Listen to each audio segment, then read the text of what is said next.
لا الہ الا اللہ محمد رسول اللہ، لا الہ الا اللہ محمد رسول اللہ، لا الہ الا اللہ محمد رسول اللہ۔ اعوذ باللہ من الشیطان الرجیم، بسم اللہ الرحمن الرحیم۔ ناظرین کرام، السلام علیکم ورحمۃ اللہ وبرکاتہ۔ پروگرام دینی و فقہی مسائل کے ساتھ ہم آپ کی خدمت میں حاضر ہیں۔ آج کے اس پروگرام میں ہمارے پاس آپ کے لیے متفرق نوعیت کے سوالات ہیں اور ان کے جوابات آپ سن سکیں گے علماء کرام سے جو یہاں اسٹوڈیوز میں تشریف رکھتے ہیں۔ ان میں شامل ہیں مکرم محترم مولانا ظہیر احمد خان صاحب اور مکرم محترم مولانا منصور احمد ضیاء صاحب۔ تو آپ کے سوالات کے ساتھ جو ہے وہ سیدھے ہم ان علماء کرام کی خدمت میں چلتے ہیں اور سوالات کے سلسلے کا آغاز کرتے ہیں۔ خاصا پہلا سوال جو ہے ایک اچھا دلچسپ سوال ہے، کافی لوگوں کو اس کے جو ہے وہ ضرورت ہوگی یا دوست جو ہے ذکر کرتے ہیں۔ شاہد محمود صاحب نے یہ سوال ہمیں بھجوایا ہے۔ وہ کہتے ہیں مغربی ممالک میں کئی لوگ حکومت سے اپنی اصل آمدن چھپاتے ہیں اور کونسل سے مدد لیتے ہیں، ایسی آمد کے بارے میں اسلام کی کیا تعلیم ہے؟ بسم اللہ الرحمن الرحیم۔ اصل میں اصل بات یہ ہے کہ انسان جس جگہ پہ رہتا ہے، جس علاقے میں رہتا ہے، جس ملک میں رہتا ہے، وہاں پہ جہاں وہ بہت سارے فوائد حاصل کر رہا ہوتا ہے، وہاں پر کچھ ذمہ داریاں بھی اس پہ عائد ہوتی ہیں جن کو پورا کرنا، جن پر عمل کرنا اس کا ایک بنیادی فرض بنتا ہے۔ حضور صلی اللہ علیہ وسلم نے اپنی امت کو یہ نصیحت فرمائی کہ حب الوطن من الایمان، کہ وطن کی محبت جو ہے وہ بھی ایمان کا ایک حصہ ہے۔ اب صرف اس کا یہ مطلب نہیں کہ انسان یہ کہے کہ مجھے اپنے وطن سے بڑی محبت ہے اور صرف دعویٰ کرے، بلکہ اس کے لیے کچھ قربانی بھی کرنی پڑتی ہے، کچھ کام بھی کرنا پڑتا ہے۔ اور حکومت جب مختلف قسم کے اپنے کاروبار نظام کو چلانے کے لیے، اپنے سسٹم کو چلانے کے لیے، آخر اس نے کہیں درختوں سے توڑ کے تو پیسے نہیں لانے اپنے سسٹم کو چلانے کے لیے۔ کوئی بھی حکومت ہو وہ اپنے عوام سے ہی وہ ٹیکس لگا کے، اس قسم کی کئی تحریکات جاری کر کے وہ اس نظام کو چلاتی ہے۔ اور اس میں وہ صرف یہ نہیں کہ چند لوگ اس سے فائدہ اٹھا رہے ہوتے ہیں، بلکہ پوری عوام، اس ملک کے رہنے والا ہر باشندہ اس سے فائدہ اٹھاتا ہے۔ جو غریب ہوتے ہیں وہ بعض اوقات ان ٹیکسوں میں شامل نہیں ہوتے، اس سے مستثنیٰ ہوتے ہیں، اور جو صاحب ثروت لوگ ہوتے ہیں وہ ٹیکس دے کے حکومت کی مدد کرتے ہیں اور دوسرے لوگوں کو اس سے فائدہ پہنچتا ہے جو ضرورت مند ہوتے ہیں۔ اور یہ سسٹم اسلام نے بھی جاری فرمایا۔ چنانچہ قرآن کریم میں اللہ تعالیٰ حضور صلی اللہ علیہ وسلم کو زکوٰۃ کا حکم دیتے ہوئے فرماتا ہے کہ خذ من اموالہم صدقۃ تطہرہم بہا وتزکیہم، تو کہ ان کے مالوں سے تم صدقہ لو، جو صاحب ثروت ہیں ان پہ ایک ریشو کے مطابق زکوٰۃ واجب ہوتی ہے، وہ ان سے لو۔ اس کا یہ نتیجہ ہوگا کہ اس کے نتیجے ان کا مال جو ہے وہ پاک ہوگا اور ان کا خود اپنا تزکیہ ہوگا۔ چونکہ زکوٰۃ چونکہ ایک عبادت ہے، اس لیے اس کے ساتھ یہ تزکیے کا اور مال کے پاک ہونے کا بھی ایک فائدہ دے دیا۔ ورنہ زکوٰۃ جو ہے وہ اس نظام حکومت کو چلانے کے لیے یا اس کے تحت جو کام ہوتے ہیں اس کو پورا کرنے کے لیے اللہ تعالیٰ نے حضور صلی اللہ علیہ وسلم کو اس کا ارشاد فرمایا۔ اور قرآن کریم نے ہر جگہ پہ نماز کے ساتھ زکوٰۃ کے حکم کو بھی بڑی فوقیت دی، اس کی اہمیت بیان کرتے ہوئے ہر جگہ اس کو ساتھ رکھا کہ نماز پڑھو اور زکوٰۃ دو۔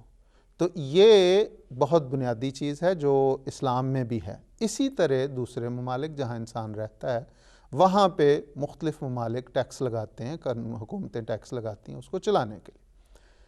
اور عجیب بات ہے کہ اسلام نے، علماء دین نے اس بات کو بڑی وضاحت سے بیان کیا ہے کہ اگر کوئی شخص کسی جگہ پہ ٹیکس بھی دے رہا ہے اپنے مال میں سے، تو وہ ٹیکس اگر اس کی زکوٰۃ کی جتنی اس پہ زکوٰۃ عائد ہوتی ہے اگر ٹیکس اس کے برابر ہے تو پھر وہ زکوٰۃ سے بری ہو جائے گا، زکوٰۃ اس پہ لاگو نہیں ہوگی۔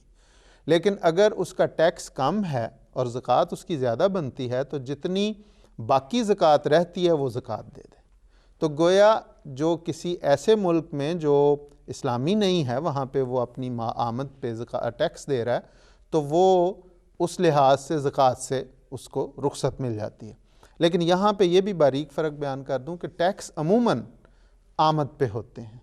اور زکوٰۃ جو ہے جو اس کے پاس جمع ہو جاتی ہے اور وہ ایک سال اس پہ گزر جاتا ہے اس کی ضرورت سے زائد رقم پہ، اس پھر اسلام نے کہا کہ اس کا پھر 2.5% تم دے دو۔ تو جو اگر اس قسم کا کوئی معاملہ ہے کہ وہ ٹیکس وہاں پہ دے رہا ہے تو پھر زکوٰۃ سے وہ مستثنیٰ ہو جاتا ہے۔ اب یہاں پہ یہ بڑی جس طرح زکوٰۃ کی میں نے بتایا کہ قرآن کریم نے خاص طور پہ اس کا حکم فرمایا اور اس کی طرف توجہ دلائی،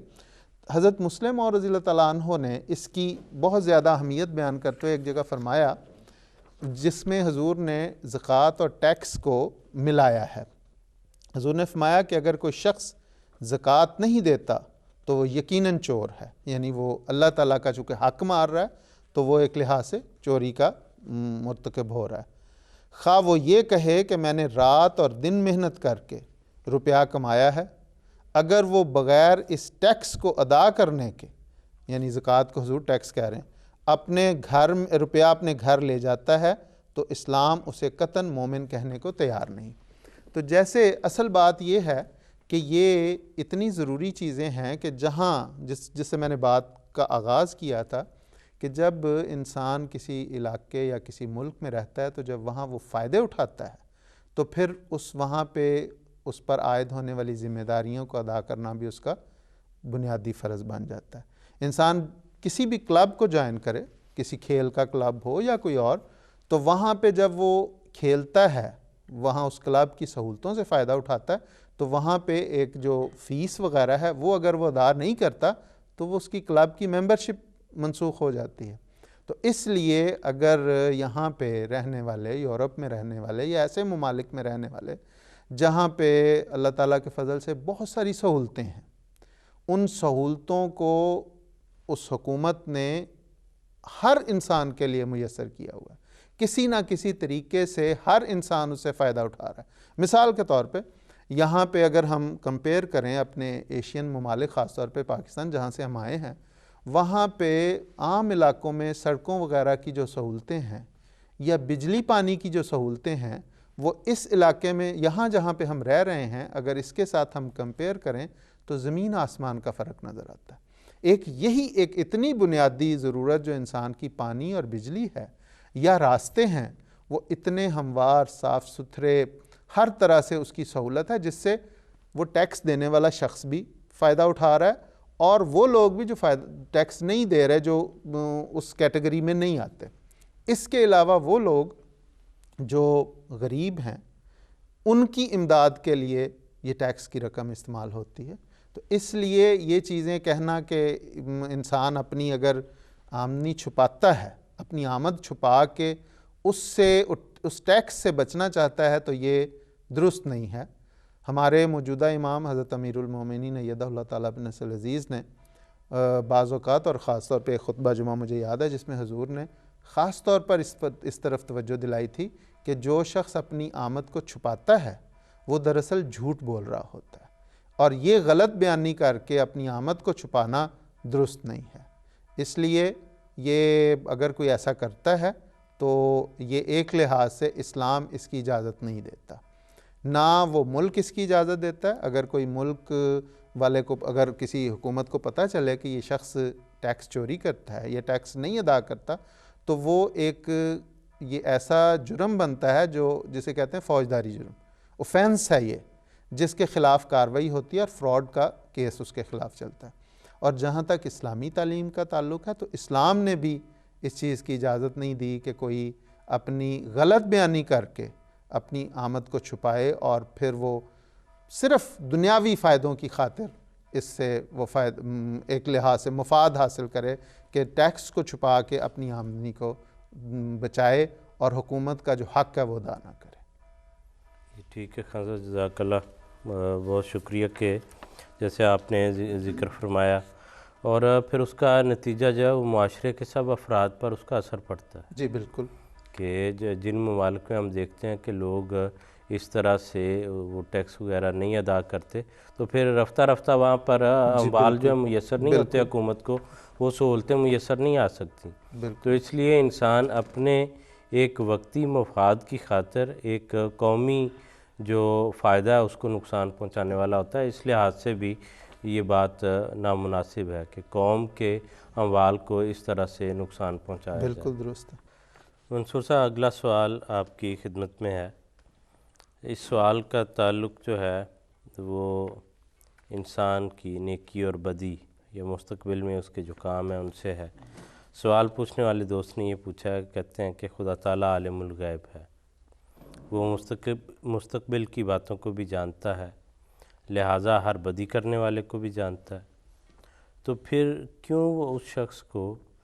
بدی کرنے سے پہلے ہی نہیں روک دیتا؟ جی، اصل میں اس میں بنیادی بات جو یاد رکھنے والی وہ یہ ہے کہ خدا تعالیٰ نے انسان کو جب پیدا کیا تو اسے دو چیزوں کا اختیار دیا کہ خواہ وہ نیکی کرے خواہ وہ بدی کرے۔ فرمایا انا ہدیناہ السبیلا، کہ ہم نے اسے ایک راستے کی طرف ہدایت دی۔ پھر اما شاکرن و اما کفورا، کہ خواہ اس کے بعد وہ شکر گزار بندہ بن جائے، نیکی کرے اور شکر گزار بنتا ہوا خدا تعالیٰ کے انعام کا مستحق ہو جائے، یا پھر کفورا، وہ ناشکری کرے اور خدا تعالیٰ کی جو سزا ہے اس کا مستحق ہو جائے۔ یہ اللہ تعالیٰ نے یہ چیز صرف اور صرف انسان کے ساتھ خاص کی ہے کہ انسان کو دو اختیار دیا، دو باتوں میں اختیار دیا۔ کسی اور مخلوق کو اللہ تعالیٰ نے یہ اختیار ہی نہیں دیا کہ وہ بدی یا نیکی کے متعلق اس کو ایک دو راستے دیے ہوں، دو آپشن نہیں دیے۔ مثلا فرشتے ایک مخلوق ہیں اللہ تعالیٰ کی، اللہ تعالیٰ فرماتا ہے لا یعصون اللہ ما امرہم، کہ جو ان کو حکم دیا جائے وہ اس کی نافرمانی نہیں کرتے،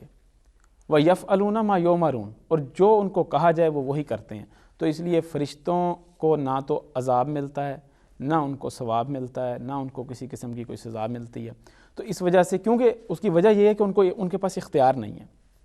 اسی طرح اگر درندے ہیں، جانور ہیں، اگر کوئی یہ کہے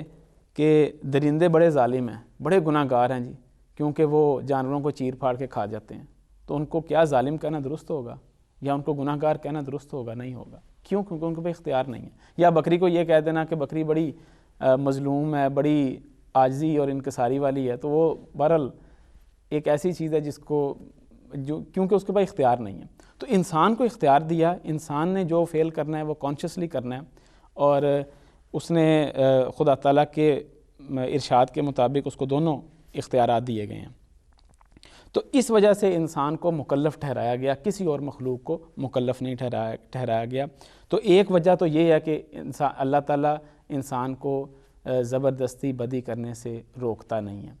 اس کی مثال حضرت مسلم موعود رضی اللہ تعالیٰ عنہ نے بڑے پیارے انداز سے دی ہے۔ حضور نے فرمایا کہ دیکھیں، ایک شخص ہے، وہ چوری کرنے جا رہا ہے۔ اب خدا تعالیٰ کو علم ہے کہ وہ چوری کرنے جا رہا ہے، تو خدا نے اس کو روکا کیوں نہیں؟ یہی مین اعتراض ہے نا۔ تو حضور نے جواب اس کا اس انداز سے فرمایا۔ حضور نے فرمایا کہ بات یہ ہے کہ اس کو سمجھنے کے لیے آپ کمرہ امتحان کی مثال سمجھیں، کیونکہ دنیا دارالامتحان ہے۔ اگر امتحان کے دوران کوئی لڑکا غلط سوال حل کرے، 2 + 2 4 کے بجائے 5 لکھ دے یا 6 لکھ دے، تو ممتحن جس کو پتہ ہے کہ یہ غلط لکھ رہا ہے، کیا وہ اس کو روکے گا؟ ہرگز نہیں روکے گا، کیونکہ اس نے اس کو دونوں چیزیں بتا دی ہیں، اچھائی بھی اور برائی بھی، اور یہ بھی بتا دیا کہ اس کا صحیح حل کیا ہے۔ اب اس کا امتحان ہو رہا ہے۔ تو انسان کو بھی اللہ تعالیٰ نے دونوں چیزوں کا اختیار دے دیا ہے، اور اس کی مثال اسی کمرہ امتحان کی مانند ہے کہ جس میں انسان چاہے تو وہ اچھائی کر کے نیکی کا وارث بن جائے اور ثواب کا مستحق ہو جائے، اور چاہے تو برائی کرے اور پھر اس کی سزا کا مستحق بن جائے۔ لیکن یہاں پہ میں یہ بھی عرض کرنا چاہوں گا کہ اللہ تعالیٰ نے اگرچہ انسان کو اللہ تعالیٰ زبردستی واضح انداز میں نہیں روکتا کسی بدی سے یا کسی برائی سے، لیکن اللہ تعالیٰ احساس ضرور دلا دیتا ہے انسان کو۔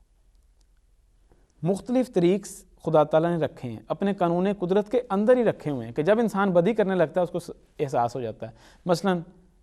اگر انسان چوری کرتا ہے، پہلی مرتبہ چوری کرتا ہے تو ممکن ہے اس کے دل میں یہ احساس پیدا ہو، شرمندگی پیدا ہو کہ میں نے یہ غلط کام کیا۔ جب جھوٹ بولتا ہے تو اس کے دل میں یہ احساس پیدا ہوتا ہے کہ میں نے غلط کام کیا ہے۔ پھر چوری کی سزا اللہ تعالیٰ نے دنیا میں بھی مختلف طریق سے دے دی کہ پتہ لگ جائے کہ یہ بدی ہے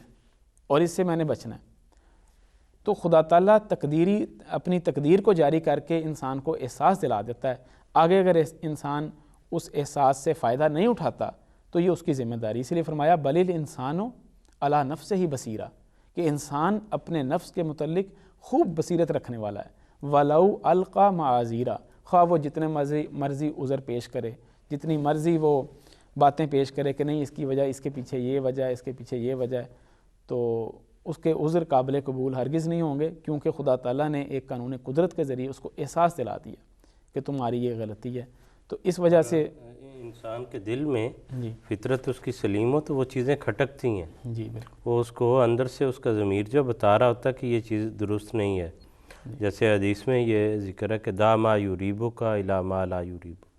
کہ وہ چیز جو تمہیں شک میں ڈال دی ہے اس کو چھوڑ دو اور وہ چیز اختیار کرو جس میں کوئی شک شبہ نہیں ہے۔ تو انسان کے اندر اگر کسی چیز کے متعلق تردد ہو کہ یہ لگتا ہے کہ درست نہیں، لگتا ہے کہ درست نہیں،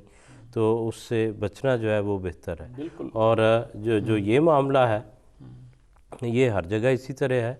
کہ دیکھ کر جس کو پہلے سے سمجھا دیا جائے وہ اگر باز نہیں آتا اور اس امتحان میں فیل ہو جاتا ہے تو اس نے خود ہی نقصان اٹھانا ہے،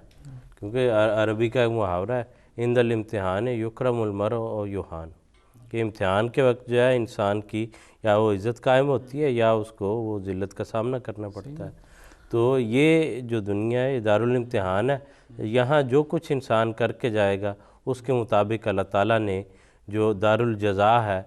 وہاں پر جو سسٹم ہے وہ رکھا ہوا ہے اور اس کے مطابق انسان سے سلوک ہوگا۔ لیکن یہ نہیں کیا اللہ تعالیٰ نے کہ اس کو کسی بغیر پیشگی اطلاع کے یا بغیر سمجھانے کے، بغیر وارننگ کے، بغیر اس کو وہ لیسن دیے کسی ابتلا میں ڈال دیا۔ اللہ تعالیٰ نے جیسے آپ نے بیان فرمایا قرآنی آیات سے کہ اللہ تعالیٰ نے ان ساری باتوں کو کھول کر بیان کر دیا اور سمجھا دیا۔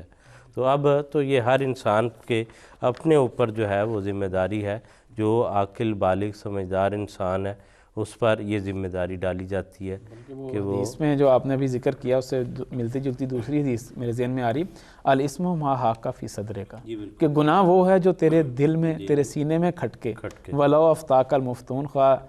جو فتویٰ دینے والے ہیں وہ جتنا مرضی تمہیں کہیں کہ یہ کام کر لو، ٹھیک ہے، جائز ہے، لیکن جو دل میں کھٹکے انسان کے وہ گناہ ہے، تو انسان کو احساس، بہرحال خدا تعالیٰ نے ایسے قانون قدرت میں ایسی چیزیں رکھی ہیں جس سے انسان کو احساس ہو جاتا ہے۔ مثلا اگر ایک آدمی زہر کھاتا ہے تو لازماً اس کے بدن کے اوپر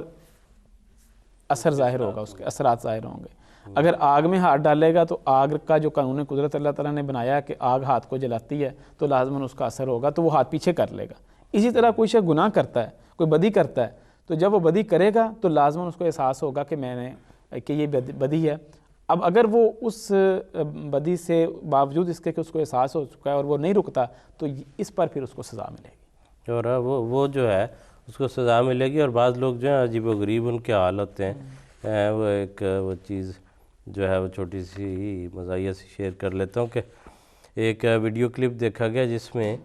ایک بندہ جو ہے وہ چوری کرنے گیا تو اس نے وہ اس شاپ پہ اس کا وہ دراز توڑا ہے، تو اس کے اندر پیسوں کے ساتھ جو ہے وہ قرآن کریم بھی پڑا ہوا تھا، تو اس نے اٹھا کے اس کو چوما ہے اور سائڈ پہ رکھا ہے اور دراز پورا ساتھ لے گیا ہے۔ مطلب جو حکم ہے قرآن کریم کا کہ چوری نہیں کرنی اس کے اوپر عمل نہیں کیا، چوم کے تو سائڈ پہ رکھ دیا کہ آپ سارانکوں پہ، لیکن میں جو کام کرنا ہے۔ اب دیکھیں مطلب ایک طرف یہ اندر اس کے ساتھ احساس جو ہے وہ دین کا وہ بھی چل رہا ہے، لیکن اپنی نادانی میں وہ غلط کام جو ہے وہ بھی کر رہا ہے۔ بہرحال یہ آگے چلتے ہیں سوالات میں۔ خاصا یہ سوال جو ہے اس کا تعلق نماز کے دوران کی ایک جو عمل ہے اس سے ہے۔ یہ پوچھتے ہیں پوچھنے والے کہ اتحیات کے وقت شہادت کی انگلی کتنے دورانیے کے لیے کھڑی کی جاتی ہے، اور بعض لوگ اس دوران انگلی کو ہلاتے بھی رہتے ہیں، اس کی کیا وجہ ہے؟ احادیث کی جو مستند کتب ہیں ان میں اس بات کا ذکر تو ملتا ہے کہ حضور صلی اللہ علیہ وسلم جب تشہد میں بیٹھتے، درمیانی تشہد یا آخری تشہد، تو اس میں اپنے دائیں ہاتھ کی انگلیوں میں سے جو انگوٹھے کے ساتھ والی انگلی ہے اس کے ساتھ حضور اشارہ کرتے، اور جب حضور تشہد پڑھ رہے ہوتے اس وقت انگلی کو اٹھاتے۔ اس بات کا احادیث میں ذکر ہے۔ اور سنن نسائی جو صحاح ستہ کتب میں سے ایک کتاب ہے، اس میں راوی نے یہ بھی بیان کیا ہے کہ جب حضور صلی اللہ علیہ وسلم نے اپنی انگلی کو اٹھایا ہے اشارہ کرنے کے لیے تو اس وقت اسے ہلاتے ہوئے بھی میں نے دیکھا ہے۔ تو یہ وضاحتیں ملتی ہیں، لیکن اس بات کی وضاحت نہیں ملتی کہ حضور صلی اللہ علیہ وسلم، احادیث سے ہمیں یہ وضاحت نہیں مل سکی کہ حضور صلی اللہ علیہ وسلم کس وقت انگلی اٹھاتے تھے اور کس وقت نیچے کرتے تھے، اور کون سے کلمات اس وقت کہہ رہے ہوتے تھے، اس کا ذکر نہیں ملتا۔ البتہ یہ ہے کہ تشہد کے وقت جب اشہد ان لا الہ الا اللہ پڑھتے تو اس وقت حضور انگلی کھڑی کرتے تھے۔ تاہم فقہاء نے اس پر بحثیں کی ہیں اور اپنی اپنی آراء انہوں نے بیان کی ہیں۔ چنانچہ حنفیہ کہتے ہیں، جو امام ابو حنیفہ کے ماننے والے ہیں، وہ کہتے ہیں کہ وہ لا الہ جب کہے گا، اشہد اللہ لا الہ کا الفاظ جب کہے گا تو انگلی اٹھائے گا، اور الا اللہ کے الفاظ پہ وہ انگلی نیچے لے جائے گا۔ گویا ایک لحاظ سے وہ انہوں نے استدلال ان کا یہ ہے کہ انگلی کا اٹھانا اور نیچے کرنا دو حرکات ہیں، تو خدا تعالیٰ کی کسی بھی معبود کے انکار کے لیے وہ انگلی کو اٹھا رہا ہے، اور اللہ تعالیٰ کی عبودیت کے یا اس کی الوہیت کے اقرار کے لیے وہ انگلی کو نیچے کر رہا ہے۔ تو گویا دو دفعہ اس نے اشارہ کیا، ایک دفعہ اٹھاتے ہوئے کہ میں اس بات کا انکار کرتا ہوں کہ کوئی معبود نہیں، اور اللہ کی الوہیت، اللہ تعالیٰ کے اللہ خدا ہونے کا، اس کے معبود ہونے کا اقرار کرتے ہوئے اس نے اپنی انگلی کو نیچے کیا۔ یہ حنفیوں کا ہے۔ اور جہاں تک حنابلہ کا تعلق ہے، امام احمد بن حنبل کی طرف منسوب ہونے والے جو لوگ ہیں، وہ کہتے ہیں کہ جب وہ اشہد ان لا الہ الا اللہ میں اللہ کا لفظ کہے گا تو اس وقت اس بات کی گواہی دے گا کہ اللہ ایک ہے، اور اس کے لیے انگلی وہ کھڑی کرے گا۔ شافعیہ کے نزدیک الا اللہ پہ وہ انگلی کھڑی کرے گا، اور وہ کہتے ہیں، مزید یہ کہتے ہیں امام شافعی کی طرف جو منسوب ہونے والے ہیں، کہ وہ پہلے تشہد میں تشہد ختم ہونے تک انگلی کو کھڑی رکھے گا، اور دوسرے تشہد میں سلام پھیرنے تک وہ انگلی کو کھڑی رکھے گا، اور مالکیہ کہتے ہیں کہ وہ انگلی جب اٹھائے گا تو اشارہ بھی کرے گا۔ تو یہ مختلف ہیں اس کے۔ اب اس میں جو حکم العدل سیدنا حضرت مسیح موعود علیہ السلام کو، جنہیں حضور صلی اللہ علیہ وسلم کی پیشخبریوں کے مطابق جو تشریف لائے، آپ کی نماز پڑھنے کا طریق اور اس میں انگلی ہاتھ رکھنے اور انگلی اٹھانے کا جو طریق بیان ہوا ہے، ہمارے بہت معزز، ہمارے بہت ہی بزرگ حضرت مسیح علیہ السلام کے ایک صحابی حضرت سید محمد سرور شاہ صاحب رضی اللہ تعالیٰ عنہ، جنہیں جماعت میں پہلے ایک لمبا عرصہ مفتی سلسلہ کی طور پر خدمت کی بھی توفیق ملی، انہوں نے حضرت مسیح موعود علیہ السلام کو بڑی قریب سے دیکھا۔ انہوں نے حضرت مسیح علیہ السلام کی نماز پڑھنے کا پورا طریق بیان کیا ہوا ہے۔ اس میں وہ بیان کرتے ہیں یہ تشہد کے لیے کہ دونوں سجدوں کے بعد اس طرح بیٹھ جاتے ہیں جیسا کہ سجدوں کے درمیان بیٹھا کرتے تھے، یعنی تشہد میں جب پہلا تشہد ہوتا ہے اس میں حضور اسی طرح بیٹھتے ہیں جس طرح دونوں سجدوں کے درمیان بیٹھا کرتے ہیں۔ ہاں، اس قدر فرق ہوتا ہے کہ پہلے سجدے کے بعد جب بیٹھتے ہیں تو دونوں ہاتھوں کے دونوں گھٹنوں پر دونوں ہاتھوں کو دونوں گھٹنوں پر اس طور پر رکھتے ہیں کہ دونوں ہاتھ کھلے ہوتے ہیں یوں سیدھے، اور دونوں کی انگلیاں قبلہ کی طرف سیدھی ہوتی ہیں، اور دوسری رکعت کے دونوں سجدوں کے بعد جب بیٹھتے ہیں تو اپنے بائیں ہاتھ کو تو ویسا ہی رکھتے ہیں اور دائیں ہاتھ کی 3 انگلیوں کو ہتھیلی کے ساتھ ملاتے ہیں، یوں ہتھیلی کے ساتھ، اور درمیانی انگلی اور انگوٹھے سے حلقہ بناتے ہیں یوں، اور ان دونوں کے درمیان کی انگلی کو سیدھا رکھتے ہیں، یہ حلقہ بن گیا اور یہ انگلی سیدھی، اور درمیانی انگلی اور انگوٹھے سے حلقہ باندھ لیتے ہیں اور ان دونوں کے درمیان کی انگلی کو سیدھا رکھتے ہیں اور پھر التحیات پڑھتے ہیں، اور وہ یہ ہے آگے التحیات ساری پڑھی ہے۔ اور پھر کہا کہ پھر حضرت سید سرور شاہ صاحب فرماتے ہیں کہ اور یہ کہتے ہوئے اس انگلی کو اٹھا کر اشارہ کرتے ہیں اور ویسے ہی رکھ دیتے ہیں جیسی کہ پہلے رکھی ہوئی تھی، پھر وَأَشْهَدُ أَنَّ مُحَمَّدًا عَبْدُهُ وَرَسُولُهُ پڑھتے ہیں، یعنی جب حضور اشہد اللہ الہ الا اللہ پڑھتے ہیں تو اس وقت انگلی اٹھا لیتے ہیں، اور پھر انگلی کو نیچے کر کے وَأَشْهَدُ أَنَّ مُحَمَّدًا عَبْدُهُ وَرَسُولُهُ پڑھتے ہیں۔ تو یہ حضرت مسیح موعود علیہ السلام کا طریق ہے کہ حضور نے اس انگلی کو ان دونوں کے درمیان اللہ تعالیٰ کی گواہی دیتے ہوئے انگلی کو اٹھایا ہے اور پھر نیچے رکھ کے وَأَشْهَدُ أَنَّ مُحَمَّدًا عَبْدُهُ وَرَسُولُهُ پڑھا ہے۔ تو یہ طریق ہے حضرت اقدس مسیح موعود علیہ السلام۔ جزاک اللہ خیر، تفصیل جو ہے وہ مذاہب کے حوالے سے بھی آ گئی، حدیث کا بھی ذکر اور مسیح علیہ السلام کا بھی ذکر، تو یہ الحمدللہ یہ حصہ مکمل ہو گیا۔ مجھے ویسے ایک اور بات کا اسلامی تعلیمات کے حوالے سے خیال آ رہا تھا کہ اسلام نے کس طرح سے چیزوں کو جذری طور پر بنیاد سے لے کے بدلا ہے، کہ یہی انگلی جس کو اب شہادت کی انگلی کہا جاتا ہے اور توحید کی گواہی کے لیے استعمال ہوتی ہے، جو بنیاد ہے ہر چیز کی دنیا میں یا پوری کائنات میں۔ اس سے قبل عربی میں اس کا نام جو ہے وہ انگلیوں میں سبابہ کے نام سے تھا، اور سبابہ جو ہے یہ سبہ سے سب و شتم سے گالی دینے والی، کہ لڑائی کے وقت گالیاں دینے کے لیے جو اٹھائی جاتی تھی، یا وہ جس سے اشارہ کرتے ہیں کہ تم نے یہ کیا، تم نے یہ کیا، تو اس کا نام ہی اس طرح سے تھا۔ تو اس کو کس طرح بدل کے ایک انتہائی خوبصورت چیز کے ساتھ اسلام نے جو ہے باندھ دیا۔ اس لیے اسلام نے زندگی کے ہر بڑے سے بڑے پہلو اور چھوٹے سے چھوٹے پہلو کو بھی اس طرح سے احاطہ کیا، اور ایسا